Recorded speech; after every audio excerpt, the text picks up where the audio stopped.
welcome back to my channel. We are painting the beautiful Nubble Lighthouse under a night sky today.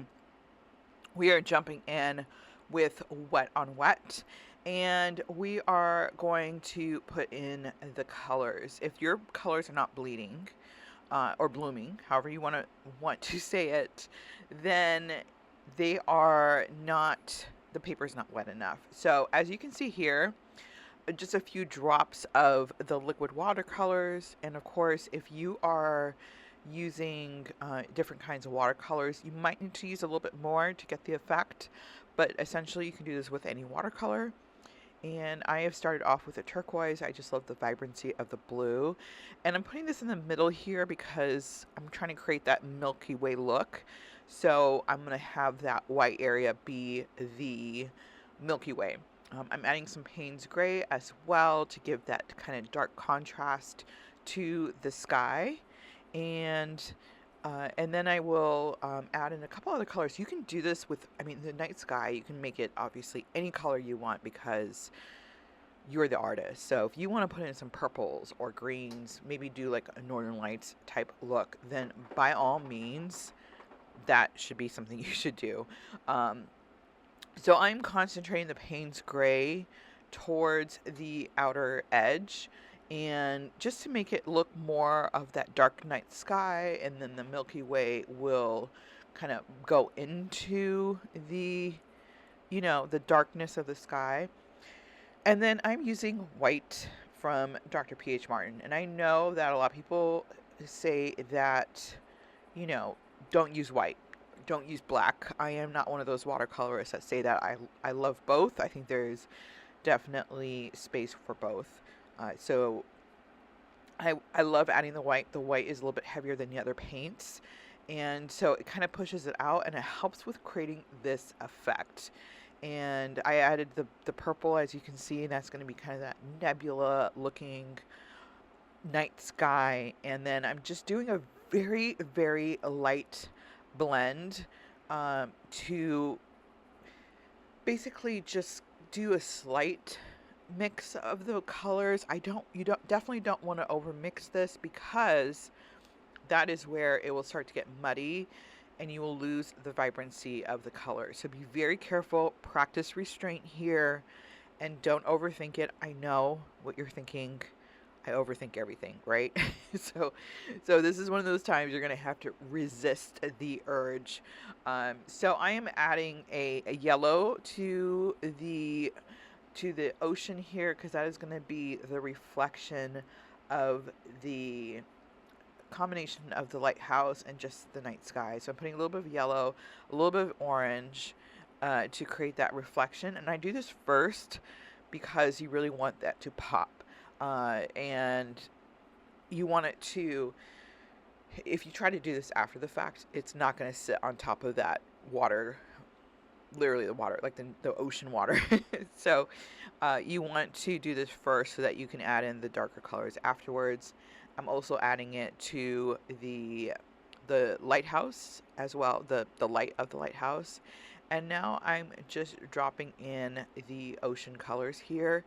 And this is going to be wet on dry. I'm going to just make sure the ocean is pretty covered. You can leave some white streaks in there too. That'll help give you that reflection look from the stars. And just be careful if you bump up against the yellow or orange reflection and it's not dry yet, it will turn green. And so we want to just kind of prevent that from happening at this point. But as you can see, just a couple little light streaks across. And again, this is Payne's Gray here. You can use whatever blue you want. But for me, I was like, okay, it's the ocean. It's at nighttime. Nubble is here in New England, so our water's darker here in general. But also at nighttime, the water's just going to be really dark. So if you did this in a lighter blue because you're like, hey, I like the lighter blue, which is fair, it's just not going to help with that night, that vibrant night scene that we are going for. Then I wanted to do I was trying to call it a knoll, but the hill. So we're adding some green. Granted, You probably wouldn't see the green at night. I know I just said we're going to try to keep that night scene. I did want to just add a little bit of green just so it's not so dark. It just helps balance the artwork, and I'm using a sap green. Again, from Dr. P.H. Martin. You can use whatever greens you want, or you don't have to use green at all.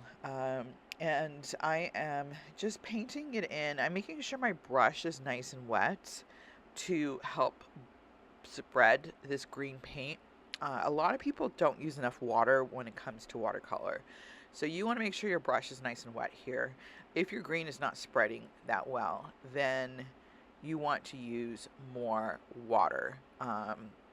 And this is really important with helping to keep those, the lines, like where you can see the brush strokes, and it dries very quickly. So definitely make sure your brush is very wet. And I left to, if you see those streaks there, that is the like the staircase going from the buildings, and it's, we're going to color that in later, but I'm leaving that gap there so that we can fill that in later. I'm adding some darker elements here because, again, night sky, so I'm just dropping in some darker colors to just make it a little bit darker, just to help with that night sky element of things, and just filling it in on the top.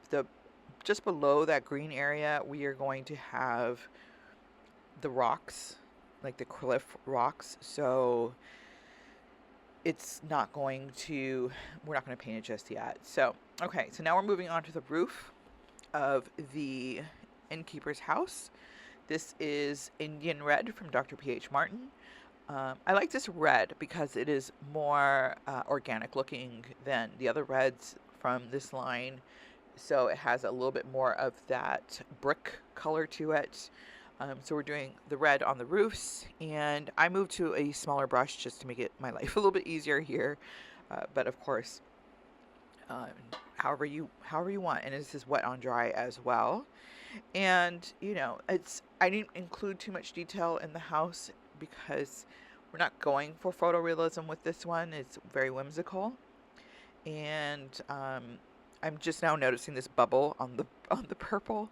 I'm surprised it didn't bug me when I was painting this because I really want to pop it right now. It's just sitting there.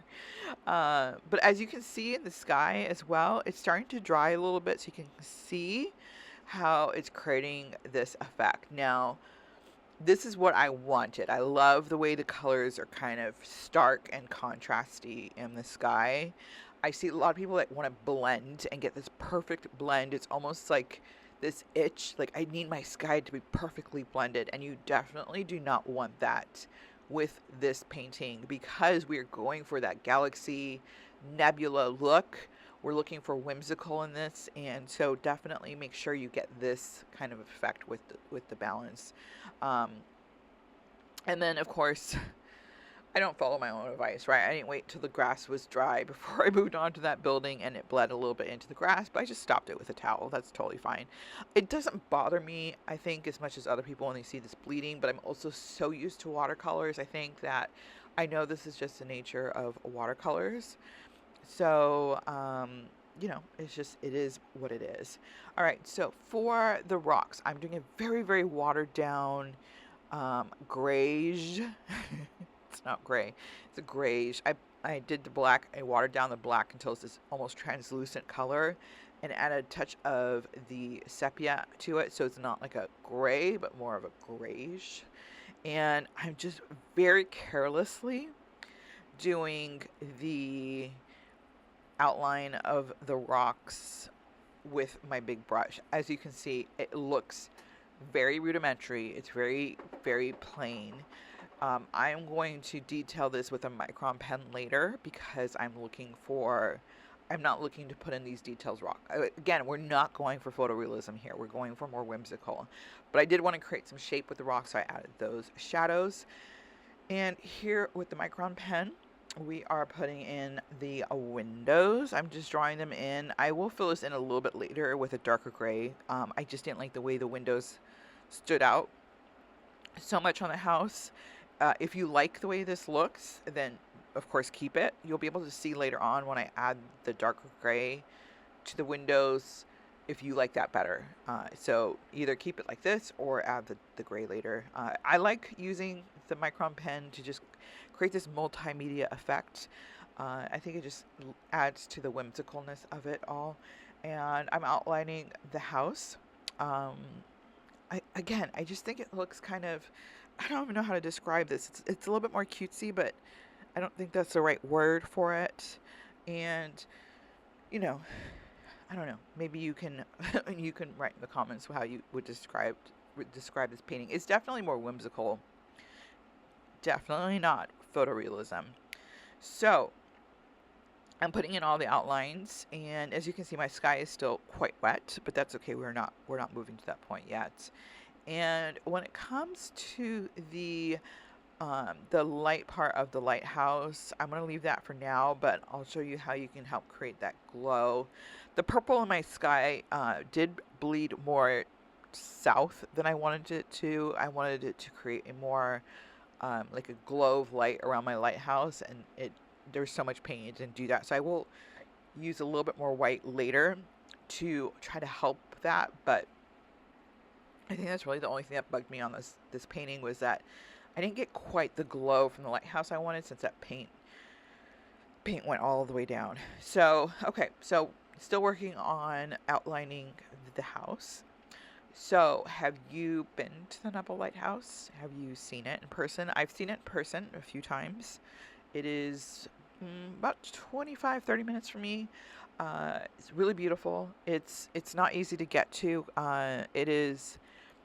It kind of sits on its own little tiny island. So you can actually walk there when the tide is low, but that time is so short where you can walk across, and it's kind of dangerous. So I've never done it. I know there are people who do it. I don't recommend it.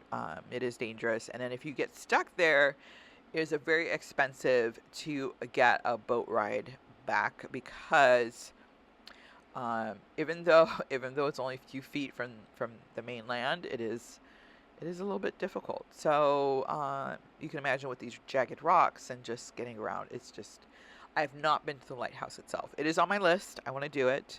I will not be walking there. I don't trust myself well enough to do that, but I know people who have. So I'm outlining the rocks here as well. So this is what I was talking about. I'm not going for the detail. This helps create the rock outline. And you create the line, you still have the shadow there. I'm going to go back later and add a little bit more shadowing to this, just to help define it a little bit more, so it doesn't look so cartoony, but it will be mostly outlined like this. So don't think about it too much. Just, you know, just I don't know what the word is I was looking for. So now we're adding some more highlights to the ocean, and just doing some streaks across the water here. I'm going to put a little bit more, I'm just dragging my brush across this way, and I'm going to also put some more up against the rocks, so it looks like the water is crashing against the rocks. But this is just a little way to help create those effects. So now I'm going ahead and adding some of the stars and reflections, all that fun stuff. So surprisingly, and here's what I was talking about. I was going to add a little bit more white to around the lighthouse, the glow, just to help create that glow. Not quite what I was going for, but it's okay. And I put a couple of streaks in. Now, to do these little rays, the trick is to just kind of make sure you work quickly, because if you try to draw the lines, you will end up with kind of not perfectly straight lines. But if you do it really quick, it helps make those nice quick lines. So that is the way to kind of cheat and get those really quick lines. So I'm just adding a little bit more of the yellow, just to kind of make that look more like the lighthouse is lit. And my brain is not, I haven't I'm drinking my second cup of coffee. I should have waited until I finished it before trying to utilize my brain. So I'm adding a little bit of shadow to the lighthouse in the house. I'm using the same color I used for the rocks to just give it a little bit more dimension so it doesn't look so flat.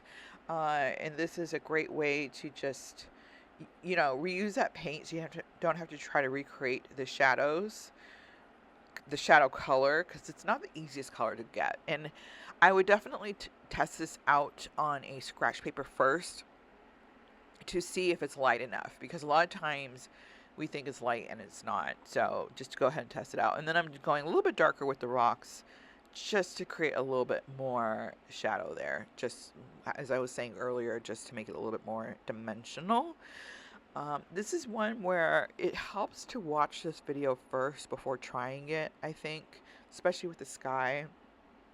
This is one of the things I love about Dr. P.H. Martin, or not specifically Dr. P.H. Martin, but liquid watercolors. I just say Dr. P.H. Martin because it's the main one that does it. But I love being able to do these very vibrant colors, and you can do it with just a single brush stroke, which is one of the reasons a lot of people like the acrylic paints, is because you get these beautiful vibrant colors, and they don't think of watercolors as doing that, and it certainly does. So, it's one of the things I love about it. So back to the stars. Now, stars. Surprisingly, I've done a lot of classes where I've taught different versions of the night sky or galaxy night. One of the most common mistakes I see people make is they do large stars, they do them very evenly spaced, and there's no variation in size. So if you look at the night sky, no star looks really alike. You're going to get the tiny pinpoints where you can barely see them. You see the larger ones where you're like, is that a star? Is that a satellite? Some are brighter than others, and they're clusters of them. You don't see them perfectly evenly spaced. So when you're doing your stars, keep that in mind. Keep in mind that you want them to vary in size and shades, and you don't want them all in one evenly grid like graph paper. It doesn't do that in real life. And I'm concentrating most of my stars in the darkest part of the night sky because that's where you're going to be able to see them pop. But I do have them kind of going into the lighter areas, and this is kind of adding the stars to me is really what just pulls it all together. It just really, really helps with, I don't know. I think it's the stars. When you put the stars in there, you're like, oh yeah, that's it. That's right there is what did it. And this is a great time to just take a step back from your painting, take a look at it, see, is it missing something? For me, when I looked at it, I was like, oh, I need another kind of star sparkle over here, some brighter pieces here. You could definitely get carried away with the stars. It's one of those things where I don't think you can do too many stars. I think it's very easy to get carried away here, and it works. It's one of the few times I can say that. You just go to town with the stars. Have a lot of fun. So now I'm just adding some finishing touches. I'm putting some darker shading here where the rocks meet the grass, just to help create more shading.